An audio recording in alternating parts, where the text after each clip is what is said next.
I have had a fear of being perceived. And what that means is I was okay. I've always shown up, but you have no idea the agony of how much I overanalyzed how I showed up. I know how I show up. I know how I move. I know my intentions. If your reaction to me is that you can't stand me and I know how I'm moving, I'm like, I'm so sorry for you because you should want to kick it with me. You should want to kick it with me. But you know what? I reserve my energy for people who will appreciate that I'm showing up and I'm doing exactly what I said I was going to do. You know what would be fun? Like a commune. Wait, what? Like with all your friends. Okay, that would be fun. And then maybe y'all get married at some point and the other person can come join you or something. But you just have like this, like 8 houses on the cul-de-sac. Okay. And then y'all just kick it. It just hang. So you got companionship. Oh, wait. It's amazing.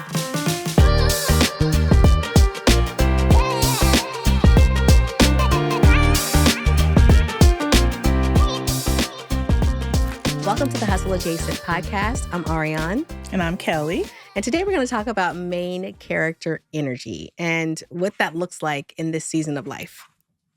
I think that one of the things that we talked about was that it kind of feels a little bit less in your face and more like an intentional choice for how we show up in the world. It's like quieter and more grounded. So obviously we're in an epidemic of main character energy. Yes. With social media and everybody feeling like they are the star. They are the star of everything. But I think that, one, that's a great attitude to have. Like, we should all feel like we are the main character of our lives. But I think that as you get older and mature to a certain extent, you want that energy without it being obvious. Yeah. Like, it doesn't need to be me having dinner with the light shining on my table so I can film the food, right?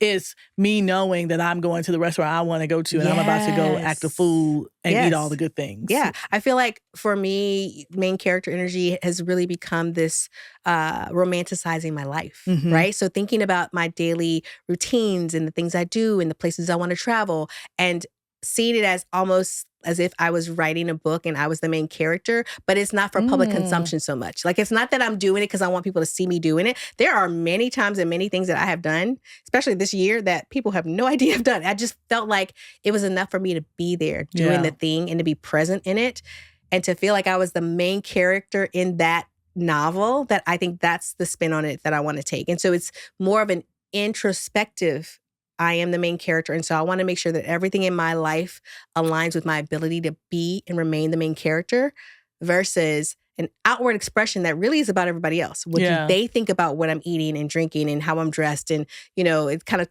dovetails nicely into that other episode we did about boundaries, right? Yeah. It's like, boundaries are you choosing to prioritize yourself. Yeah. And this main character energy is about being your own main character, being okay with that. But what does that look like for you? I think for me, I am surprised how little I want to post things. Yeah. I take tons of pictures. I take tons of video. Obviously, I feel like once you have a child, you just are always taking video and stuff. Of course. But God, if you knew the number of things, and I'm gonna make a little reel or I'm gonna post it. I don't do it. I don't do nothing. I barely repost things that you make me repost or somebody else makes me repost. And so I think it's just something different where you're like, I know I'm out here living the life. I went to a gala the other day and I was looking good. Yes. I ain't post that. No. But I was still there. You know what I mean? Like, it's just a really fascinating change from even 5 years ago, right? Where everything I did had to be posted, or because if I had posted, it didn't happen. Right. And do you feel like that was just kind of us putting that on ourselves, or is it the cultural, way of moving that made us feel like we had to be on display? I kind of feel like it's a little bit of both. I think it's a little bit of how you want people to perceive you, where I feel like I'm now at a point that I am not terribly concerned about how people perceive. Like, I know who I am. Yeah. Like, it's funny because I always think about somebody was saying, there was somebody bad-mouthing me or something. Like, somebody had said something negative. I was like, you know what? But I don't care. Yeah. Because I look like this and she looked like that, right? Like, and we're back. But it's like, that's Kelly. I'm killing it. She ain't. Like, I can't be overly concerned about it. And I think that literally translates to other areas of my life where I'm like, I don't know if I need people on IG to know that I was out and about, because I was out and about. Yes. Yeah. right? Yeah. Like, I just think that changes, It like, does. the more comfortable you get in who you That's are. right. That's right. And the idea of being the main character, we keep going back to this really this podcast, certainly this season is about getting honest with yourself Mhm. about what kept you stuck, what kept you on that hamster wheel, and what you need to release. I have really, in exploring and growing this year, learned that I have had a fear of being perceived. And what that means is I was okay, I've always shown up, Mhm. but you have no idea the agony of how much I overanalyzed how I showed up and what people could see in my photos or my videos and what they might think about what I was eating or where I was going or I wish I even overanalyzed things. again, this is why we're so different, but we work. Yeah. Being so caught up in worrying about what other people would think, Yeah. what it would say about me, or they get to have an opinion about me. For so much of my life, that was really the priority. And it wasn't that I was conscious of it, like aware Yeah, of it. I yeah. couldn't have told you that's what I'm thinking, Mhm. but it was why it was so hard. It was why social media became such a job. It was like why I got to the point where I didn't want to do it anymore because I felt like it was so much that I had to think about and do I really want to invite people to have an opinion about me? And that was that fear of being perceived. And then, I had enough growth, life, Mhm. and, personal experiences to really say, I get one life. Mhm. I know who I am. The people I care about know who I am.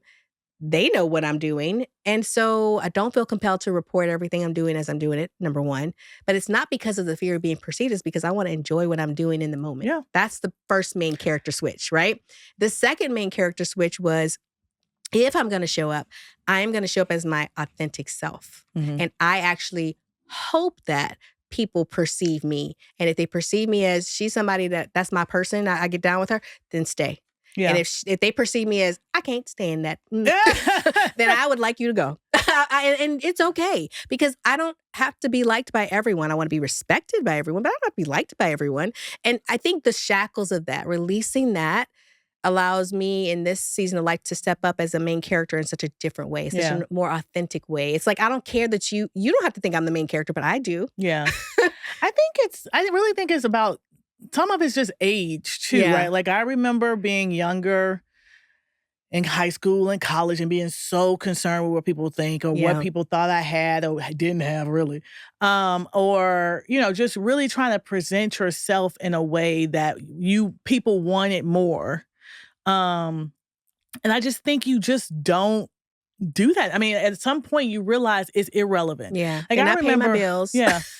I remember at one point I came to the conclusion, I've always been like this, so it is what it is, right? Like I can't change it. Mhm. Even like I feel like even when I got married or the fact that I've been married for so long, people get surprised because it's a lot, right? This is a lot. That means you found your perfect Exactly. person. But I also really came to a point I was like, you either love me or you hate me. Yeah. I ain't never met Yeah. nobody who's like, oh, Kelly's she all right. No. No, You either it's like, Kelly is strong. hilarious and silly, Mhm. or she's a bitch. Like, and You get I'm one of the perfectly two. comfortable with that, right? Yeah. Like, and I just had to come to, and it was never like I necessarily shrunk myself to make it Yeah. people like me, but it definitely used to bother me Yeah. more that I'm like, oh, this person doesn't like me. Now I'm like, that's perfectly okay. That's The okay. number You're of right. people I don't like. I mean, everybody should have that freedom. You know what I Everyone mean? should. Like, When I grow up, I will have that freedom everybody doesn't have to be like, I don't have to No. be like, I want to be liked by the people that I love. that I respect, that I Right. love, that I care about. And I believe that people's perception of you and how much they like you is what I've learned is more a reflection of them and what they've Yeah. got going on too. And so it also allows me to have a little bit more compassion for them. I know how I show up. I know how I move. I know my intentions. If your reaction to me is that you can't stand me and I know how I'm moving, I'm like, I'm so sorry for you because you Because got you a lot should want going to on. kick it with me. You Because should, like, I you don't, should want to kick it with me. But you know what? I reserve my energy for people Yeah. who will appreciate that I'm showing up and I'm doing exactly what I said I was going to do.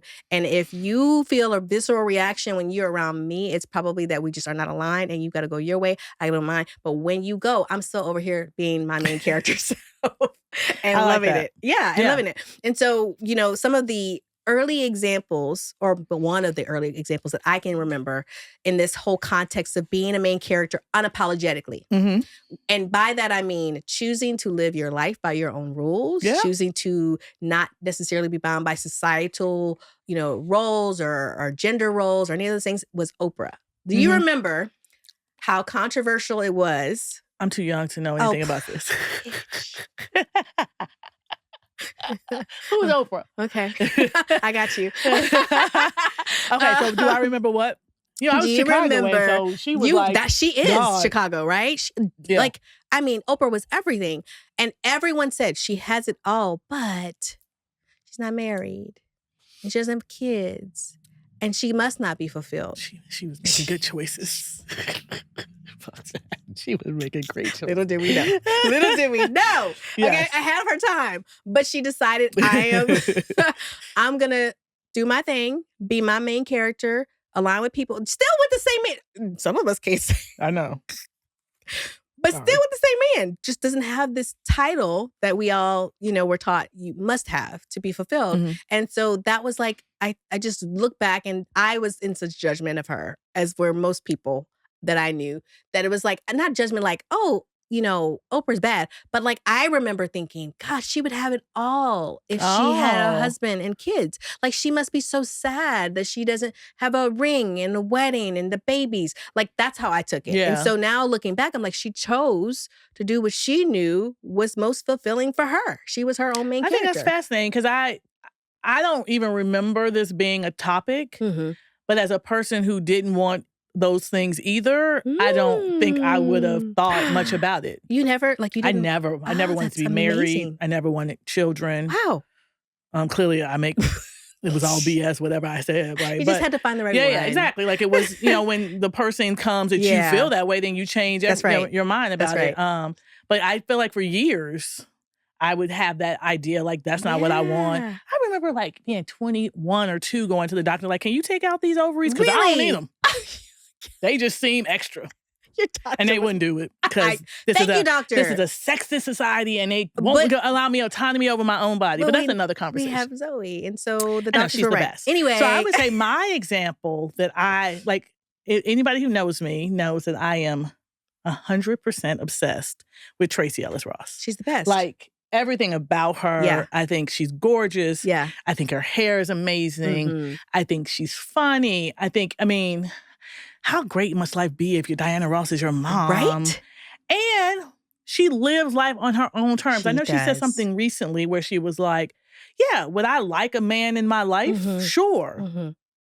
That man needs to make my life that much better because my life is fabulous. Add to it. That's right. That's the goal. Right? Like, she has a little, I shouldn't say little, she has a travel show. Yes. I have to watch it. I haven't watched it yet. Listen, I think she is magic. Yeah. My whole house got pattern beauty stuff all around it, even if it don't work in my hair. I just feel like, I gotta try it. That's right. That's right. So I just think that she, and what I love more recently in the last year or so, I've noticed that she is speaking out about it. Mm-hmm. Like, because people try to diminish her life because she doesn't have these things that she wants. But she's like, I'm surrounded by a large family that have all those things you're talking about. So to the extent I need love and affection from children, I get it. Yeah. And I get to give them back, which the best.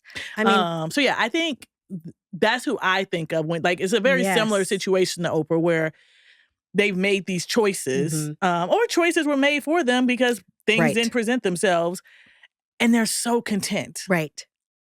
And they do it in a way where it feels very healthy, and it is clearly, kind of an example, like you said, I don't really care what other people think about it. I'm just going to do what feels right for me. And it'll be interesting to see how that is translating in other generations. So I think for our generation, there's women who are discovering about themselves that they want choice and they want to be their own main character, and, they want to assess who gets to be with them as they're being the main character. Mm-hmm. And then there are these younger generations who are like, it's really interesting. I watch younger generations and they're not hung up on relationships as much. They're not like, that's not how they define success. They're not like dreaming of like, the wedding and like, that's just not on their radar yet. Maybe it's because my they're kind of still young. Why would it be though? Think about it. Yeah. The perception or the things we're seeing in society, like there was one point where you had to get married, right? Because you needed somebody to protect and take care of you. First of all, that's clearly not needed anymore. And what's being put out in the world, no self-respecting person should want, right? And if we're raising women and boys, right, to respect themselves, not take crap, not become like this essentially slave. Right. Or not sacrifice themselves, not diminish themselves. Exactly. Then what about marriage feels appealing? Yeah. Especially at an early age. Right, like you right, recognize, there are things I love about being married, for sure. But there are a lot of things that I can do without. And I also think that when you get married, like how old you are, how mature you are, how long you've had to really learn and grow and develop yourself as an individual before you become... I was a child bride. I was so young. Yes, you were, friend. Yes, you were. I was a child bride. I didn't get to live out my life. But you hit the jackpot. And that's all that matters. That's all that matters. So I think, my prediction would be that these younger generations, I don't think they're not going to get married. And I don't think they're going to say marriage is not, needed at all. I think it's going to look different. Yeah, I think it's going to look different. I think they're going to get married older. They're going to live life. They're going to have their own life, their own assets, and then come together. And, it'll... it would be fun, like a commune. Wait, what? Like with all your friends. Okay, that would be fun. And then maybe y'all get married at some point and the other person can come join you or something. But like you just have like this, like 8 houses on the cul-de-sac. Okay. And then y'all just kick it. It just hang. So you got companionship. Oh, wait. It's amazing. I don't know. I keep trying to convince my friends to do that when we get older. Okay. When there's no kids at the house. We just go find some a little land, cul-de-sac. And then we just bring out our chairs. Yes. And have a glass of wine in the evening. And barbecue and just enjoy life. Order Uber Eats. Uber Eats, because we're not cooking.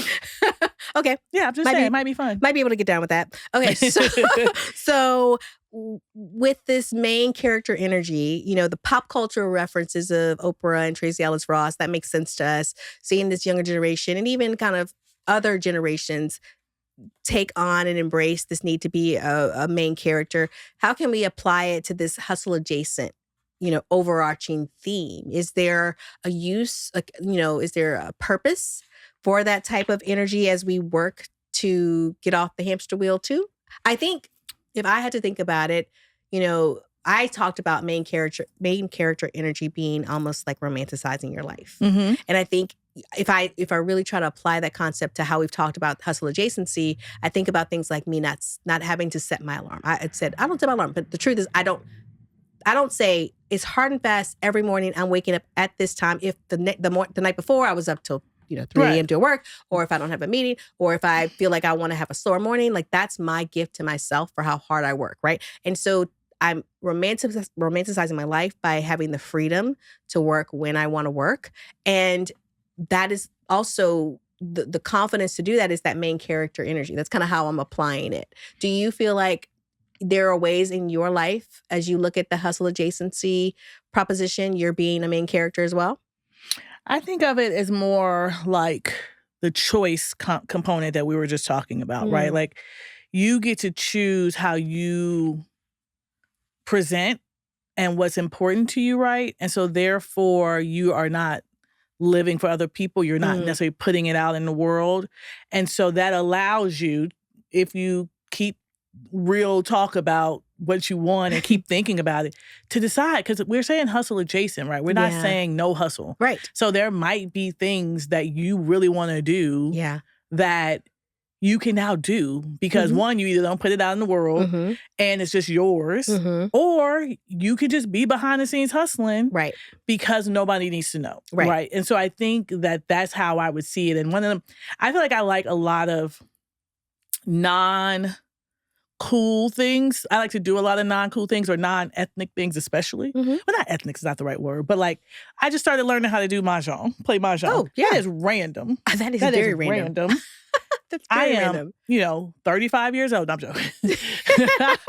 No, but I'm like definitely younger than most of the people who want to do it. I am, it's really fascinating. But I was like, this looks fun. I want to try it. And so for a long time, nobody would play with me. Oh. Because it They made didn't know. no, they don't want to. Yeah. Like, that's fine. I'll play spades and kick your butt too. But like, I wanted to play mahjong. And so I just went to a random ass class. You did. And now I have random ass friends that I play with. I love this so much. That don't look like me, And that they're are not old as young as me. ladies? They're not all old ladies, Okay. but they definitely all Asian.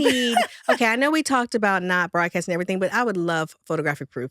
I would love the next time you go to your class. Because you don't have these We need tables to share that on like social. shuffle everything Yes. for you. I didn't know that. So now I do. There's a Chinatown in Atlanta. Really? It looks like a building. Yeah, it ain't a real Chinatown.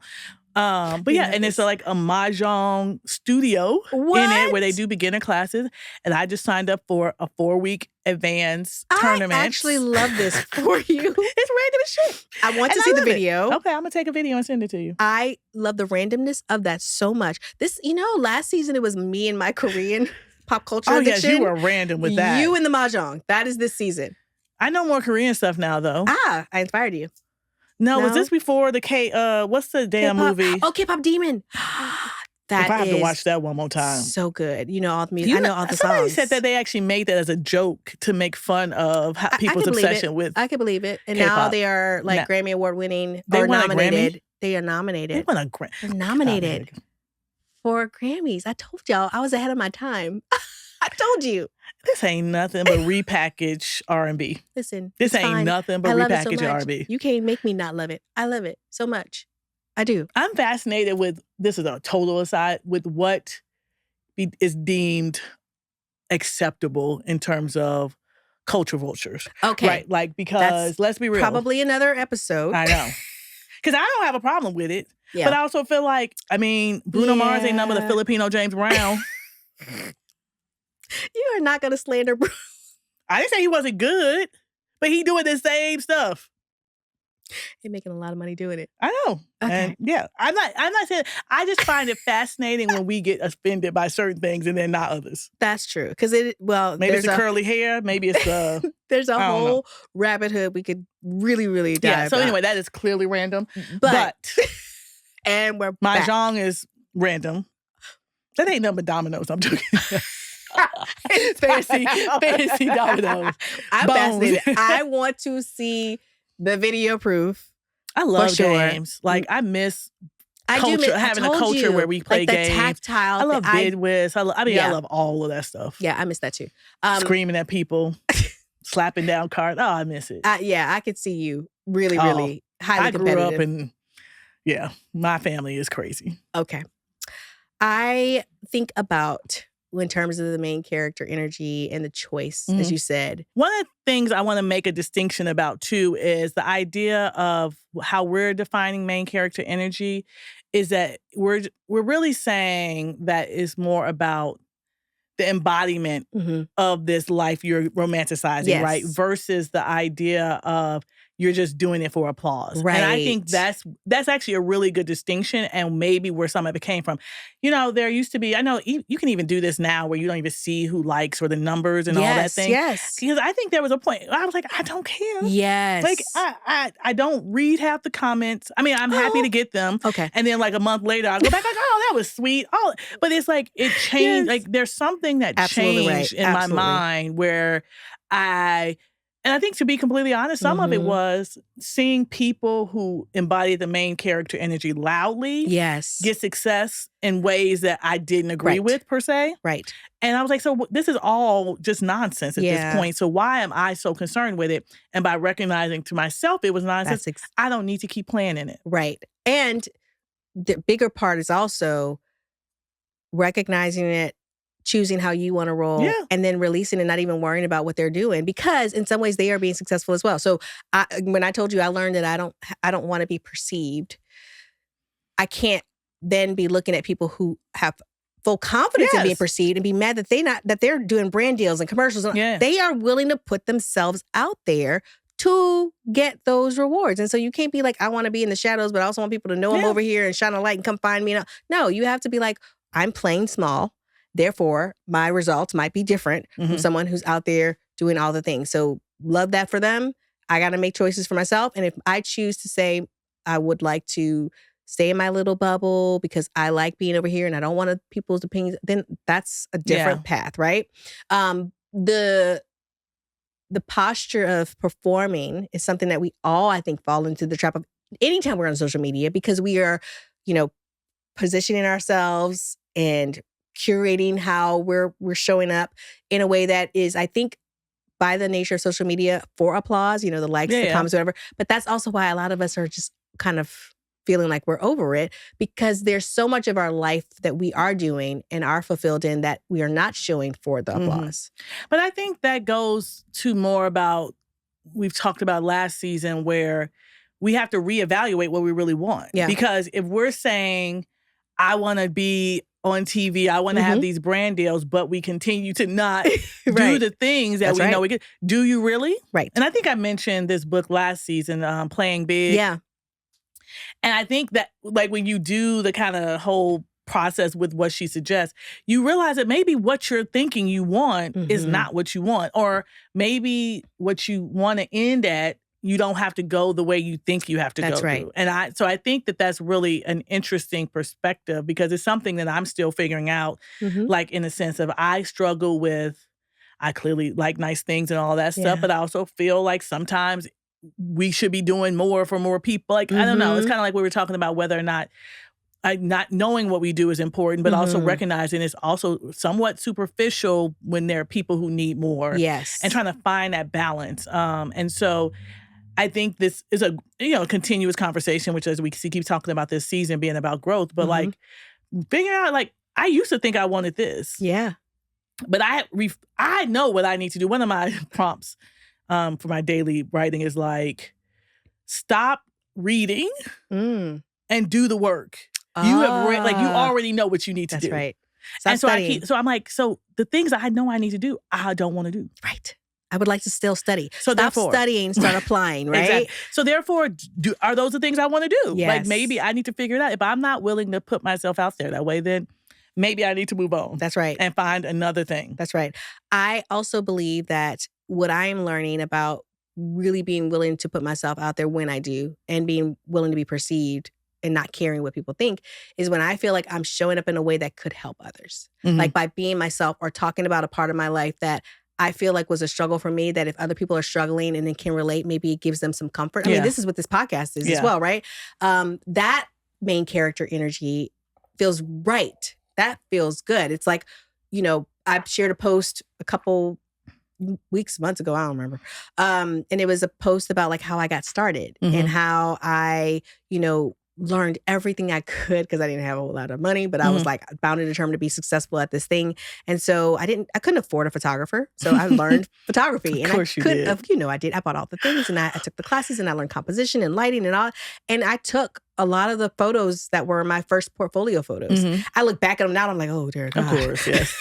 But I was looking at my, millions of pictures in my phone and on my computer, and I was feeling compelled to have to show up on social media. And I'm like, if I'm going to show up, what can I show up as adding value? And I was like, I see this it's so old to me because I've seen that for years, but what if I bring this out and just tell the story of how this is a picture of grit and determination. Like, me having to learn how to do this myself, me feeling so proud of that project and how I was able to help that client, and it really being the fuel to keep me going over the next few years, where, yes, I'm now able to afford a photographer, but I appreciate that season of my life where I was scrapping.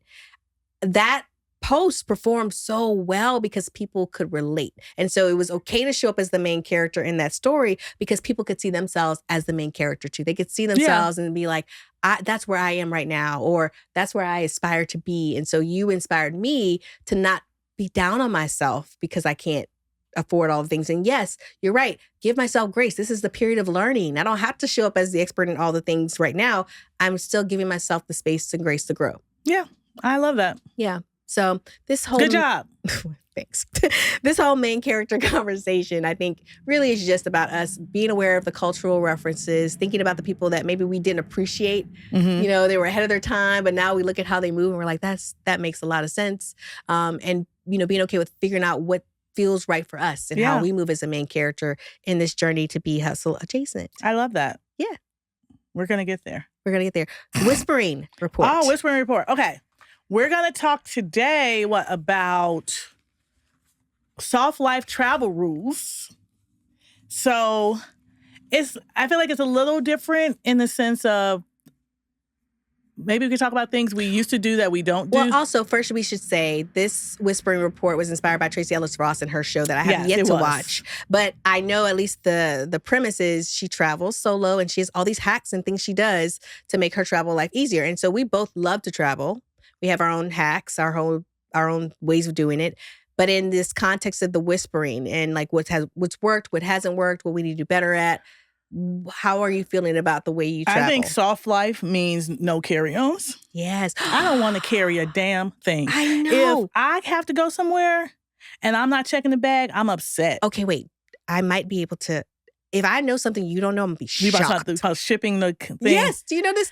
I've never done it. Okay, but you know a bit. Of course you do. Kind of. Okay. I saw a TikTok on this. I had to say that thing. Make sure it's saved. The only problem is you got to be packed so early. Yes, you do. And I ain't never that early. Okay, I am. I can do that. If that's my contribution to not have to do the carrying on and the lugging of the suitcases and stuff, I will do that. Listen. But here's the premise. So it's a service where if you're traveling, you can ship your luggage to your destination.